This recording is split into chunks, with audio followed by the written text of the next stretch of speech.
3 years after my parents got divorced, I ran into my mom at a restaurant. She was having dinner with her daughter. When she saw me, her expression looked a little uncomfortable.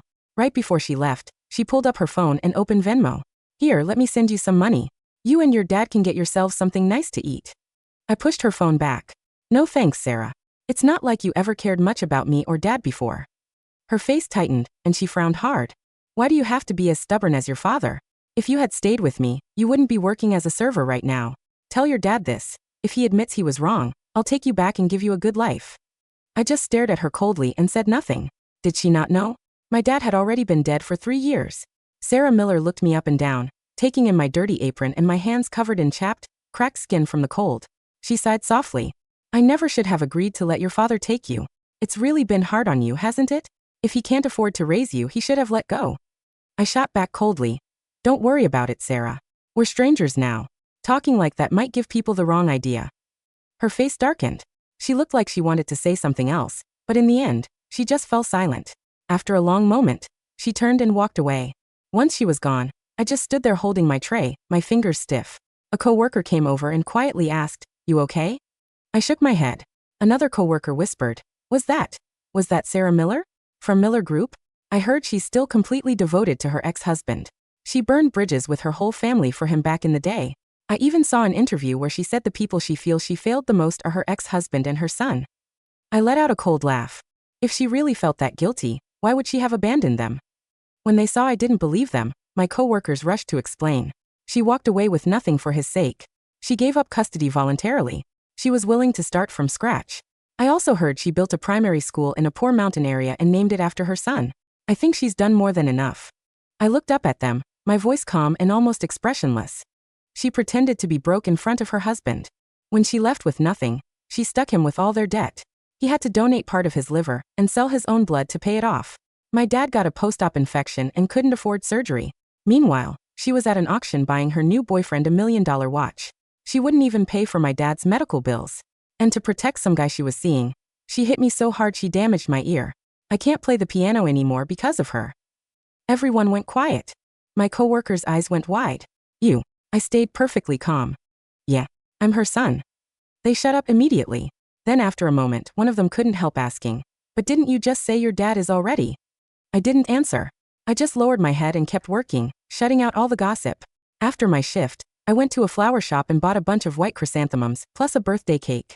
At the cemetery, I put the flowers down and set the cake in front of the headstone. My dad's smiling picture looked back at me. I crouched down in front of the grave and softly sang, Happy birthday. Happy birthday, Dad, I said quietly. I ran into her today. I don't think she knows you're gone yet. The next day, I showed up for my shift as usual. The restaurant was eerily quiet. I looked up. My mom was sitting in the middle of the dining room. In front of her sat a cup of tea, untouched. Her face was dark, the kind of dark that made your stomach drop. The manager was wiping sweat off his forehead, forcing a smile. Ms. Miller, we'll definitely look into what happened yesterday and get back to you with an explanation. Before he could finish, her eyes locked onto me. That familiar wave of pressure hit me square in the chest. I knew it. She was here for me. I walked over, my voice hard. Sarah, what do you want? She looked up at me, her tone ice cold. Something was wrong with your food yesterday. My daughter got sick on the way home. Her father is very upset. I smiled tightly. So, are you using this as an excuse to come after me? Or do you want to drag me and my dad over to apologize to Caleb like you did 3 years ago? Her expression shifted instantly. Something flickered behind her eyes. Guilt, maybe, or struggle. I knew she remembered that night 3 years ago. The way she'd played both me and my dad for fools.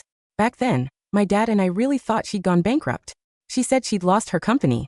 Said she was drowning in debt. Said she couldn't keep her head above water anymore, and wanted a divorce so she wouldn't drag us down with her. My dad worked a dozen jobs a day to pay off her debts. He got so exhausted that he could fall asleep standing up. Debt collectors showed up at our door more than once.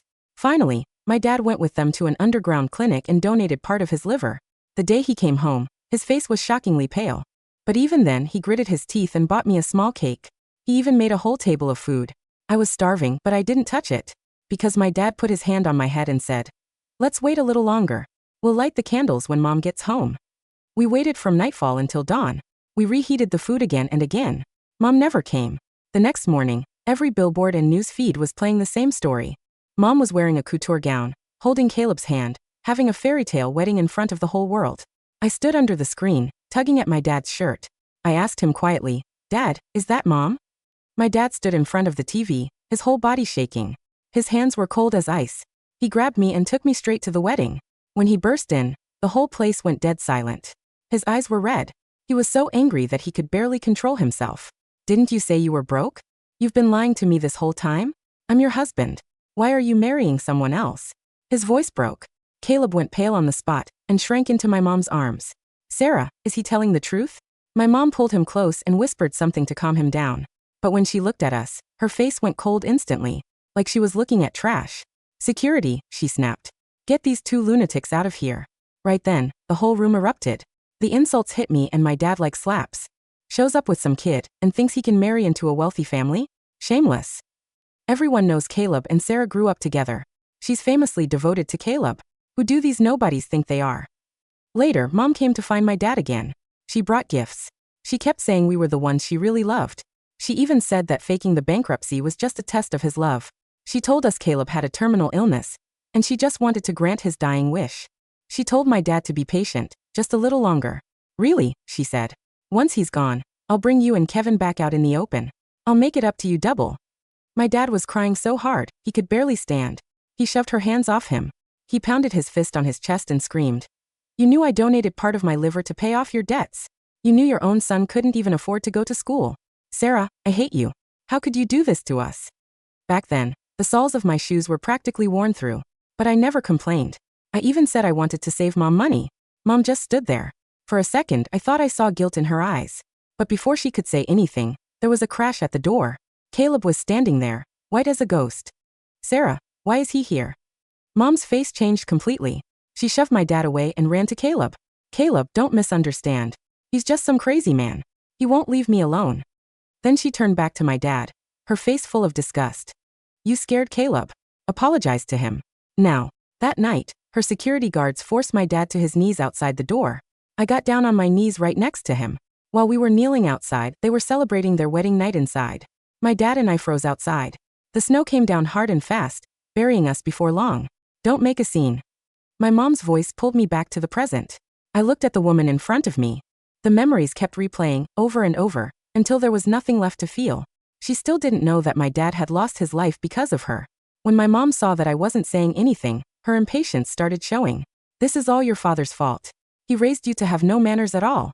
He's old enough to be a grandfather, and he's still acting as unreasonable as ever." I just stared at her. It was so absurd I almost laughed. "Unreasonable? Dad and I haven't gone near you for 3 years. We've been living our own lives. Is that bothering you too?" Her brow furrowed tightly. "What do you know about what happened between me and your father? You're just a kid." I locked my eyes on hers. "I don't get it. Then do you? Does Caleb?" Her voice turned cold. "When your father divorced me, did he ever think about you? He only cared about his own feelings. He never planned ahead for you. If he hadn't been so stubborn, you wouldn't be living like this." I stared at her. Every word out of her mouth felt like nails on a chalkboard. "How dare you say that? You're the one who threw us out." She acted like she hadn't even heard me. "Caleb's health is fragile. He can't handle stress. Asking you to move out back then was for everyone's good. And besides, he feels bad about the hard times I went through in the past. He wanted to live with me in the places I used to stay." When I heard that, my hands went cold. Just like that, everything my dad and I had suffered through all those years became a joke. My voice came out shaking with anger. "So what? Dad and I sleeping under bridges, sleeping on park benches. That's just too bad for us." She didn't say anything, and I didn't give her another chance to speak. "Do you know why my ear is messed up? Do you have any idea how Dad and I survived after the divorce? After the divorce, we lost everything. The day they kicked us out, I fought back as hard as I could." She slapped me to the ground. My ears started bleeding right there. My dad rushed me to the hospital. After that, every time he tried to see her, they blocked him at the door. Security guards chased him away with sticks. To pay for my ear treatment, my dad worked odd jobs all day long, anywhere that would take him. After school, I collected cardboard, handed out flyers, and sold tissue paper. In the winter, when we had no place to stay, we slept on park benches. My dad would wrap his only heavy coat around me and shiver all night, coughing. Then I started running fevers over and over. One time, the fever got so bad, my ears wouldn't stop ringing. My dad carried me from clinic to clinic. In the end, he could only afford the cheapest medicine. After that, my hearing got worse and worse. Eventually, I had to get hearing aids. And my dad's body started falling apart too. He got swollen, then dizzy, and finally, he couldn't even stand up anymore. The doctor said that because of the post-op infection, the rest of his liver was shutting down. The surgery would cost half $50,000, and the follow-up treatment was a bottomless pit. During that time, I called my mom more times than I could count. None of them went through. But online it was nothing but news about her and Caleb. Multi-million-dollar watches at auctions. A yacht for his birthday. Headline after headline.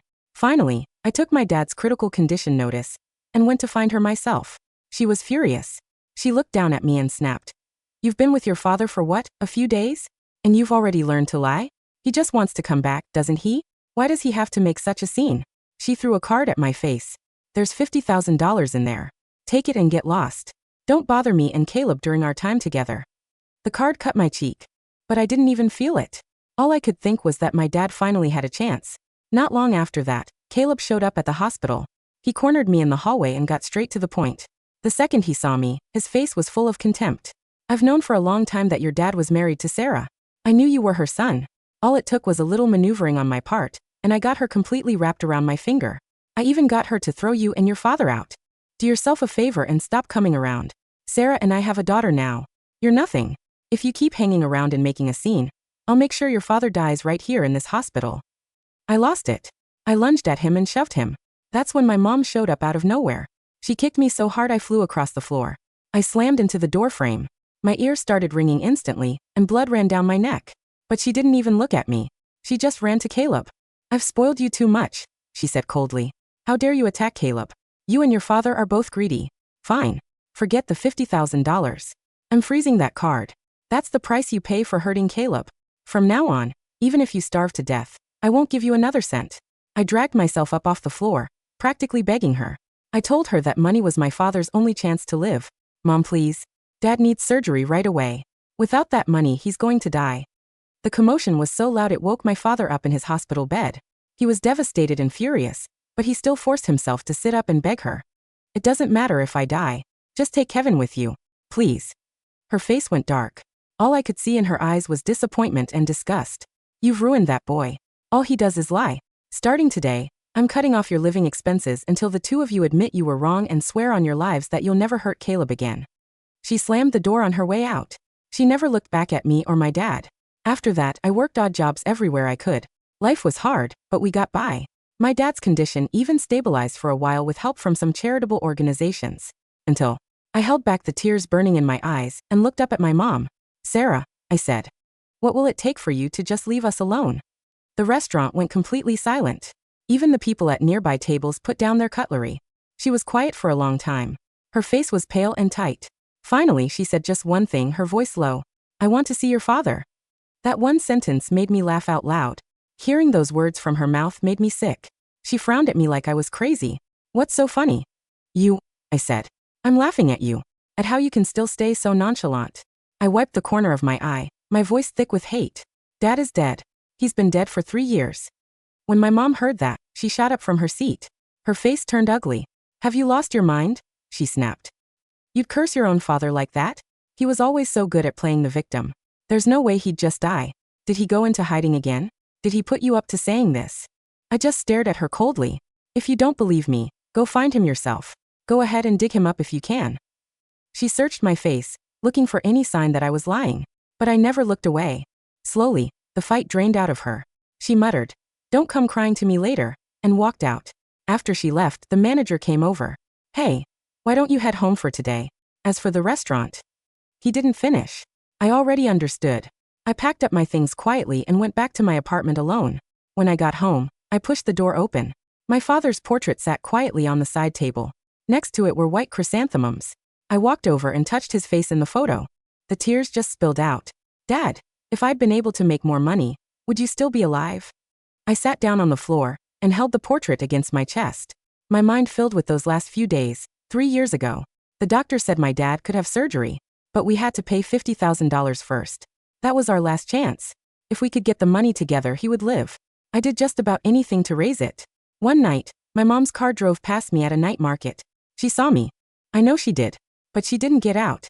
She just sent her assistant down to buy up all the flowers I was selling. I stood there watching the car drive away, and I actually thought, for one stupid second, that maybe she'd finally softened a little. The next morning, Caleb stormed into the hospital. He slapped me across the face. Shameless. Your dad stole my woman and now you're playing the pity card too? He didn't bother to lower his voice. The whole floor heard him. He called my dad a homewrecker. He called me a bastard. Everyone was staring at me. I was shaking with rage. I screamed at him, "You're the homewrecker." He took his time. Cool as anything, he pulled out 2 marriage certificates and waved them in my face. "Your dad's was fake. These are real. I'm Sarah's legal husband." I lunged forward to get a better look, but he let out a scream and tumbled down the stairs all by himself.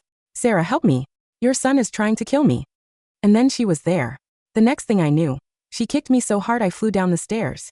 My ears rang like they were splitting open, but she never even looked at me. Her eyes were full of disgust.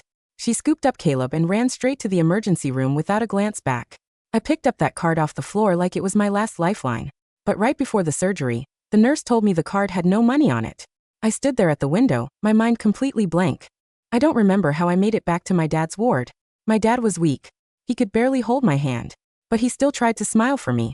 He touched my face and told me not to be afraid.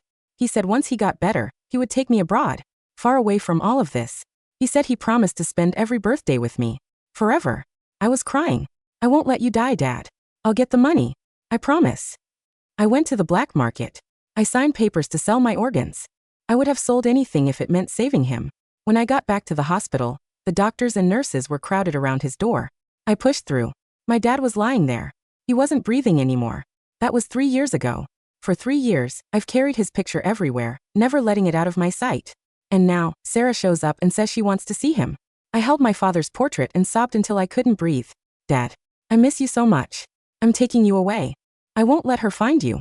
I don't know how long I cried. Then I heard a key turning in the lock. My head snapped up. My mom was standing in the doorway. Her eyes moved past me to Dad's portrait and the white flowers. Her face went white as a sheet. The key in the lock was brass, old, and did not turn easily. It had belonged to the landlord, a man who ran a dry cleaner's down the street, and didn't care who lived in his damp, third-floor rooms as long as the cash was in his hand by the first of the month. But 3 hours ago, an assistant in a tailored gray suit had walked into his shop, laid down a stack of $100 bills, and purchased the entire deed to the building. Sarah stood on the threshold. The luxury coat she wore, a bespoke cashmere piece that had cost more than my father's entire 3-year medical bill, brushed against the peeling green paint of the door frame. Her heels, elegant and slim, rested on the cheap, warped linoleum floor. Her eyes did not look at me. They locked onto the small, dark walnut table in the corner. On it sat the cheap, silver-plated frame. My father's picture, taken before the liver donor surgery, when his skin was still a healthy, warm tan and his eyes lacked the hollow gray exhaustion of his final days, looked back at her. Next to it, the petals of the white chrysanthemums were already beginning to dry, turning a faint, rust-colored yellow at the tips. "Kevin." Her voice was barely a breath, stripped of the sharp, executive authority she had used in the restaurant. What is this?" I didn't stand up. I remained on my knees on the cold floor, my arms still wrapped tightly around the spare wood of the picture frame. The dust from the floor had left gray streaks across my worn-out jeans, and my right ear, the one she had helped damage, throbbed with a dull, familiar ache in the drafty room. "Get out," I said. My voice was flat, dry, devoid of the shaking anger that usually characterized our fights. I was simply too tired. Sarah took a step forward. The smell of her perfume, something expensive, dry, and clean like white cedar, filled the small, damp space struggling against the stale smell of the boiling water and cheap laundry soap. She reached her hand out toward the table, her fingers trembling as they stopped inches from the silver frame. "This is a joke," she whispered, her head shaking slowly, her eyes wide, darting from the photograph to the chipped ceramic urn behind it. He's hiding. He's always been like this, Kevin. He wants to make me feel guilty. He wants me to think he's gone so I'll give him money, isn't that it? He's always used you to get to me." I let out a soft, dry laugh. I stood up slowly, my joints aching from the dampness of the room. I walked over to the dresser, my hand reaching into the top drawer to pull out a thin plastic folder. Inside was a single sheet of paper, creased and yellowed at the edges. I threw it onto the table, landing right beside the chrysanthemums. "Read it," I said. Sarah looked at the paper. She didn't want to touch it, but her eyes slid down to the bold print at the top. Certificate of death. Name Arthur Chun. Date of death, October 14th. Cause of death, acute liver failure, secondary to post-operative infection and systemic sepsis. Place of death, Municipal General Hospital, Ward 4. "No," she said, her head shaking instantly. "No, this is fake. You bought this." On the street. Your father, he was fine. He was always strong. I gave him the card. I gave you the card with $50,000. You froze the card, I said. The nurse swiped it at the counter while the surgeons were preparing the room. She told me there was a hold on the account. I called you 30 times in 10 minutes. Your assistant answered once. She said, you were at Caleb's daughter's birthday party and had specifically requested not to be disturbed by creditors. Sarah's face drained of what little color it had left. Her hand dropped to her side, her fingers curling into an empty fist. I froze it because Caleb said you threw him down the stairs. She whispered, her voice cracking. He was bleeding, Kevin. His doctors said he could have died from the shock. I had to protect him. I thought. Your father was just using the money to buy a passage out of the city. I didn't think. You didn't think he was dying. I finished for her. Because you chose not to. It was easier to believe Caleb. I stepped closer to her, pointing at the portrait. Look at him, Sarah. Look at the man who gave up half his liver so the debt collectors wouldn't break your legs when you told him you were bankrupt. Didn't even hesitate. He signed the papers in 20 minutes because he thought he was saving his wife. I was trying to protect the assets, she cried out, her eyes pleading, desperate for me to understand her logic. The company was under investigation. If I hadn't transferred the shares to Caleb's holding firm and declared personal bankruptcy, the creditors would have taken everything. I did it for us. I did it. So we would have a future. And then you married Caleb, I said. Because I had to. She took a step toward me, her hands reaching out though. She didn't dare to touch me. The shares were in his name. He had the leverage. If I didn't marry him, he would have taken the entire Miller Group and left me with nothing. I had to play along. I told Arthur. I told him to just wait for me. Why couldn't he just wait? He waited, I said, pointing toward the floor. He waited in a room that smelled like damp earth. He waited while his skin turned yellow from the toxins. His liver couldn't filter anymore. He waited while I went to the market to sell tissues and cheap flowers just to buy him pain medication that cost $10 a box. I took off my aprons and threw them onto the single wooden chair in the room. He died waiting, Sarah. And his last words weren't about you. He looked at me, and he said, I'm sorry I couldn't get you that piano, Kevin. The silence returned, heavier this time. Sarah's knees buckled. She didn't fall to the floor, but she sank onto the small, wooden stool near the door, her hands covering her face. A low, ragged sob escaped her throat. No, Artur, no. I didn't comfort her. I didn't feel the urge to cry anymore. The tears had dried up years ago in the hospital hallway, while the janitor mopped up the water near my feet. You should leave, I said, my voice quiet and flat, before I call the police for trespassing.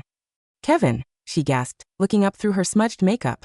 She looked older, weaker, the sharp lines of her porcelain face cracked by a sudden, heavy grief. Please, let me help you now. The ear. Your ear can be treated. I know the best specialists in Switzerland. I can pay for it. I can buy you a grand piano. I can buy you a house. I can make this right. Can you buy him back? I pointed at the urn. She choked on her breath, unable to answer. If you can't, I said, opening the door wide, the cold wind from the stairs blowing through the small apartment, then you have nothing I want.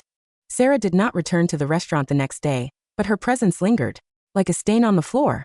The manager, a man who usually spent his days shouting at the kitchen staff, treated me with an agonizing, tiptoeing politeness. He offered me a promotion to shift supervisor. He told me I didn't have to wear the stained apron anymore. Ms. Miller's office called, he whispered, leaning over the counter while I was wiping down the tables. They asked if you wanted to take a paid leave of absence. 6 months, fully compensated. You don't have to work, Kevin. Think about it. No thank you, I said. I need the hours. I knew what she was doing. She was trying to buy her way out of the guilt. If she could make my life comfortable, she could tell herself that she had saved me, that the ledger was balanced. But while I was wiping down tables, Sarah's world was beginning to fracture. In her high-rise office at the Miller Group headquarters, the atmosphere was suffocating. Her personal secretary, a young woman named Clara, stood trembling near the desk as Sarah went through a stack of old files. Find the medical records from 3 years ago, Sarah ordered, her voice cold, but vibrating with an undercurrent of panic. Municipal General Hospital. Arthur. Chun. I want every log, every doctor's note, every transaction from that. Period. Ms. Miller, Clara hesitated. Mr. Caleb. He handled those records back then. He said the files were archived and destroyed due to the hospital system upgrade. Sarah's hand stopped over a folder. Her eyes narrowed. Caleb handled them? Yes, Clara said, lowering her voice. He said you shouldn't be bothered with the details of your ex-husband's extortion attempts. He personally went to the hospital to resolve the matter. Resolve it, Sarah repeated. The words felt like lead in her mouth. Memory returned to her, sharp and sudden. 3 years ago, Caleb had come home one evening with a slight scrape on his wrist, claiming Arthur had cornered him in the street, demanding money and threatening his life. She had been so furious, so disgusted by Arthur's apparent desperation, that she had signed the authorization to freeze the joint account she had secretly left active for Kevin's education. He's using the boy to get to your money, Sarah, Caleb had whispered, wrapping his arms around her shoulders. We have to be strong. If you give in now, he'll never stop. Get the hospital director on the line, Sarah said, her voice dropping to a whisper that made Clara's skin crawl. Now. And Clara? If Caleb asks about this, tell him I'm in a board meeting. By mid-afternoon, the director of Municipal General Hospital was sitting in the leather chair opposite Sarah's desk. He was an older man, eager to please one of the city's largest donors. Ms. Miller, he said, smoothing his tie. It's been some years. How can I help you? 3 years ago, Sarah said, not wasting time on pleasantries. An emergency. Liver transplant patient named Arthur Chen died in your facility. I want the truth about his treatment. The director's smile faltered. He cleared his throat, looking down at his hands. Arthur Chen, yes. I remember the case. It was highly irregular. Irregular how? Well, the director hesitated, choosing his words with extreme caution. The patient had undergone a partial hepatectomy, a donor surgery, a few months prior. He was suffering from a severe biliary tract infection. Under normal circumstances, with immediate antibiotic treatment and a secondary corrective procedure, his survival rate would have been over 80%. Sarah's heart skipped a beat. Then why did he die? The funding, the director said softly. The hospital policy for non-emergency corrective surgeries requires a deposit. We were notified that the payment card on file had been flagged for fraud and frozen. When his son Kevin, I believe, attempted to arrange a payment plan, our administrative office received a direct call. From whom? From Mr. Caleb's legal representative, the director said, looking directly at her now. We were told that the Miller Group would withdraw its annual medical equipment grant if we extended any charity care or payment extensions to Arthur. We were told that he was a fraudulent claimant trying to extort your family. Sarah felt the air leave her lungs. The room seemed to tilt. And the transfer? She managed to ask, her knuckles white as she gripped the edge of her desk. Could he not have been transferred to another hospital? Mr. Caleb's representative had him blacklisted from the municipal transfer registry under the guise of active litigation over the unpaid bills, the director said, his voice dropping. By the time the son gathered the cash, which I understand he did through some extreme personal measures, it was too late. The infection had gone septic. We couldn't save him. Extreme measures, Sarah whispered. What extreme measures? The director hesitated, then reached into his briefcase and pulled out a photocopy of an old document. Our security team found this in the hospital records. It was confiscated from a local underground clinic a week after Mr. Chen's death. It's a signed intent to donate form for a kidney sale. It has Kevin Chen's signature. He was 19. Sarah stared at the paper. The signature was shaky, written in the hand of a boy whose world was collapsing. She didn't speak. She couldn't. Ms. Miller? The director asked, rising from his chair, alarmed by the gray hue of her face. Are you all right? Leave, she choked out. Just leave. The Miller family mansion was located in the hills of the city, a sprawling, modern estate designed by an award-winning architect. It was a house built of glass, steel, and stone, sitting behind high iron gates that kept the rest of the world out. When Sarah's car pulled up the driveway at 6 p.m., Caleb was standing on the terrace, a glass of vintage red wine in his hand. He was wearing a cashmere sweater, looking healthy, handsome, and entirely at ease. Sarah, he said, walking down the stone steps with a soft smile. You're home. Early. I had the chef prepare the sea base you liked. And the gallery called the modern art piece you wanted has been delivered. Sarah didn't look at him. She walked past him into the grand foyer, her coat still draped over her arm. Her face was pale, almost translucent under the crystal chandeliers. Where is the watch, Caleb? She asked. Caleb paused, his smile faltering slightly. The watch? The $1 million one from the auction? It's in the vault, sweetie. Why? And the medical records? She turned to face him, her eyes carrying a cold, sharp light he had never seen in them before. The ones from the New York clinic, where you had your treatment 3 years ago. Caleb's fingers tightened around the stem of his wine glass. Sarah, what is this? Why are you bringing up things from 3 years ago? We're happy now. We have a beautiful daughter. Why do you want to dig up the past? Because the past is currently sitting in a third-floor apartment in the slums. Coughing up blood, Sarah said, her voice dropping into a register that made Caleb's skin crawl. I met the director of Municipal General today, Caleb told me about the call. He's lying, Caleb said instantly, his voice rising a sharp, whiny edge, showing through his composure. He's just trying to shift the blame because his hospital botched the surgery. Arthur was a gambler, Sarah. He was a liar. Took the $50,000 and spent it on. Arthur Chen is dead, Sarah said. The silence that followed was absolute. Caleb's mouth remained slightly open, his wine glass suspended in midair. Looked at her, his eyes searching her face, trying to find a loophole, a way out of the trap. He's dead, Caleb whispered. He died 3 years ago, Sarah said, taking a step toward him. In Ward 4. Because you froze his payment card. Because you blacklisted him from the municipal transfer registry. Because you told the hospital that he was a fraud. Sarah, I did it for us. Caleb cried out, his hands reaching out to grab her shoulders, but she stepped back, her hand raising to strike him across the face. The sound of the slap echoed through the quiet foyer. Caleb stumbled back, his wine glass slipping from his fingers and crashing against the marble floor, the red liquid spreading like a pool of dark blood across the white stone. Don't touch me, Sarah said, her voice shaking with a wild, uncontrollable rage. Every penny you've spent over the last 3 years, the watches, the cars, the investments, it was all paid for with his blood.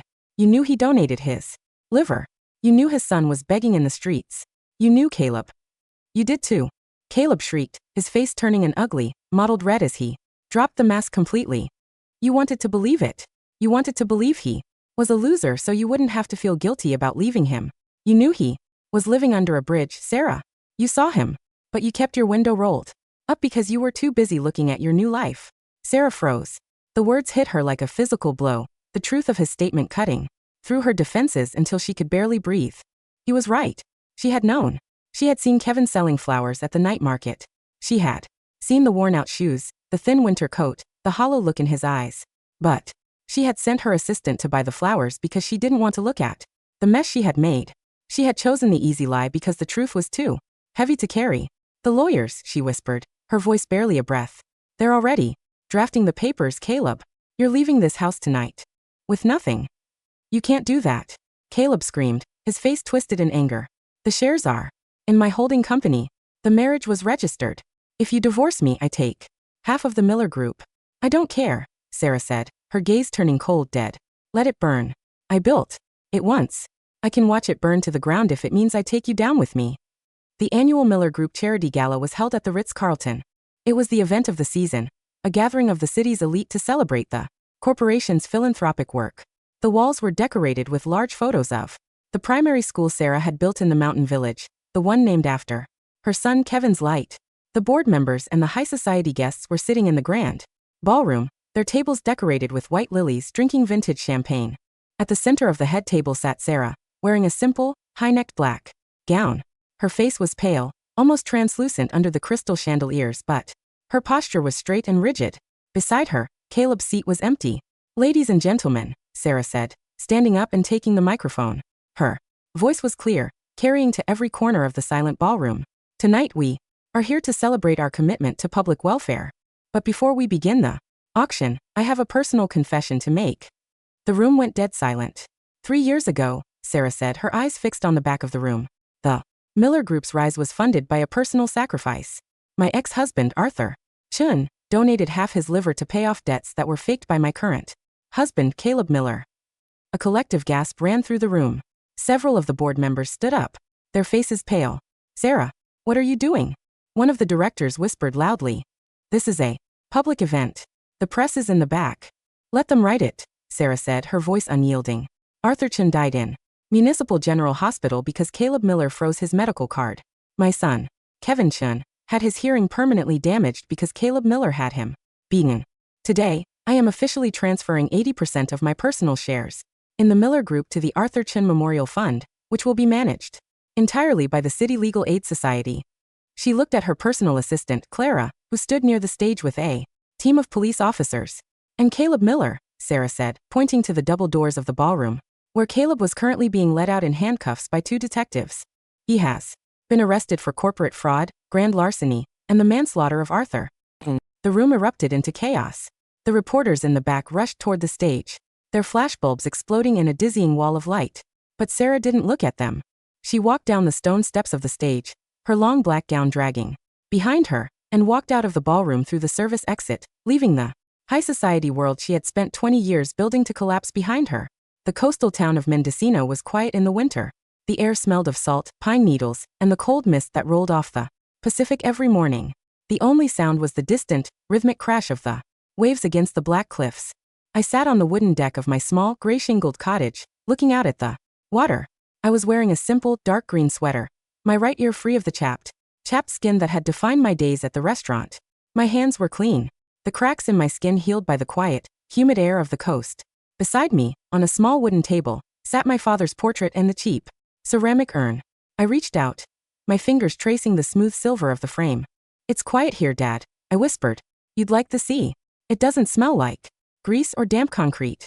A sound of car tires on gravel broke the silence of the driveway. I didn't turn around. I didn't need to. I knew the sound of her car, the quiet, expensive hum of the engine that had followed me from the city 3 weeks ago. Sarah walked up the wooden steps of the deck. She was dressed in a simple dark gray coat, her hair loose, looking smaller and thinner than she had when she stood in her boardroom. She carried a small leather case in her hand. She stopped by the railing, her eyes fixed on my father's portrait. "The lawyers finalized the transfer yesterday, Kevin," she said, her voice quiet, almost lost beneath the sound of the surf. "The Miller Group is being restructured. The city legal aid fund is active. No child in the city will ever have to sign those underground clinic forms again." "Thank you," I said. She set the leather case on the table. This is the deed to a small house in Switzerland, and the medical referral for the clinic in Zurich. Dr. Keller is the top specialist in nerve regeneration. He's agreed to take your case. Everything is paid for." I looked at the leather case, then at her face. She looked at me, her eyes wet with tears that seemed to come from a deep, bottomless well of regret. She wanted me to take it. She wanted me to say that it was enough, that the grand piano and the Swiss doctors could somehow balance the ledger of my father's life. "I can't take it, Sarah," I said softly. "Kevin, please," she sobbed, her hand reaching out toward me, her fingers trembling. "Let me do this. I don't want your forgiveness. I don't deserve it. But let me give you your life back. The piano, you loved it so much." "The piano was my father's dream," I said, my fingers slowly sliding across the table, pulling my father's portrait closer to my chest. "Not mine. My dream was just to have a mother who didn't let him die in the snow." I stood up, holding the silver frame against my sweater. "The money in the legal aid fund is for the city," I said. "Keep it there. But as for me, I'm done. I don't want the Swiss doctors. I don't want the Miller Group. And I don't want to see you again." Sarah stared at me, her lips trembling, her hands falling slowly to her sides. She looked at the cheap ceramic urn, then at the portrait, and finally at my face. She saw the wall of ice in my eyes, the absolute, frozen wall of my resolve. Realized that some things could never be bought, never be repaired, and never be forgiven. Slowly she nodded. She picked up the leather case, her fingers holding it against her coat like a shield against the cold wind of the ocean. "Goodbye, Kevin," she whispered. "Goodbye, Sarah." She turned and walked down the wooden steps, her flat shoes making a slow, quiet sound on the gravel of the driveway. Her car pulled away, the engine hum fading into the roar of the surf, until there was nothing left but the wind. I sat back down on the wooden bench, pulling my coat tight against my chest. The sun was beginning to break through the gray fog of the morning, casting a pale, warm light over the wet wood of the deck and the dark blue of the sea. I looked at my father's picture, his smiling eyes looking back at me through the clean glass. "I did it, Dad," I whispered, my voice warm and steady. "We're safe now." I leaned my head back against the wall of the cottage, my eyes drifting shut as the warmth of the sun touched my face, finally free of the cold, and stepping into the quiet, peaceful dawn of our new life together.